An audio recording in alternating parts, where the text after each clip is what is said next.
Jakie były inne opinie, z kim rozmawiałeś? To znaczy, to była grupa ludzi, którzy tam byli skupieni wtedy w Uppsali.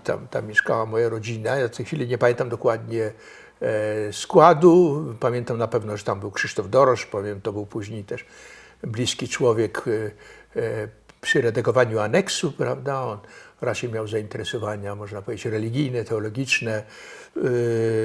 W każdym razie i później pracował, tak jak Gienekom przejechał do Londynu i pracował w BBC.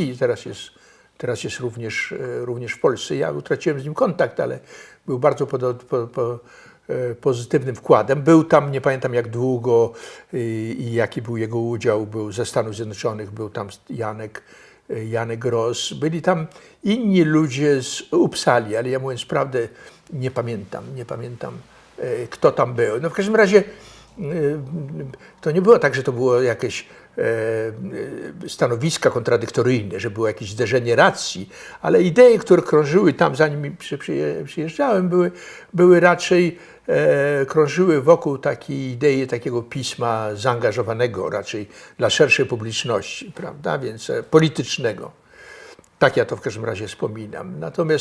Natomiast ja sformułowałem wtedy bardzo wyraziście stanowisko, które zostało przede wszystkim zaakceptowane, że ze względów już praktycznych, to znaczy, że możemy drukować ograniczoną ilość tylko egzemplarzy i przemycać jeszcze mniejszą ilość egzemplarzy i z tego punktu widzenia takie cost-benefit w stosunku między kosztami a efektami, to trzeba by się nastawić w związku z tym na elitarne środowiska, gdzie nawet wpływ ograniczonej ilości egzemplarzy może być poważniejszy niż wtedy, kiedy będziemy drukowali dla szerszej publiczności, a i tak dotrze bardzo ograniczona ilość egzemplarzy, więc innymi słowy dla środowiska intelektualnego, uniwersyteckiego, przede wszystkim dla młodzieży,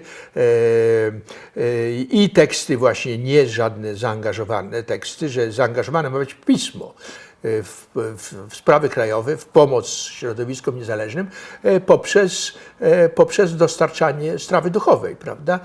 Natomiast powinniśmy się wystrzegać absolutnie jakiegoś prozelityzmu, popularyzowanie jakiejś jednej idei. My sami nie znamy, która jest najlepsza, nawet jeżeli w tym środowisku na pewno wartości, które wówczas były najbliższe, to były powiedzmy takie demokratycznego socjalizmu, prawda, które zresztą dominowały w ogóle w Szwecji, ale ci ludzie wywieźli to zresztą z Polski.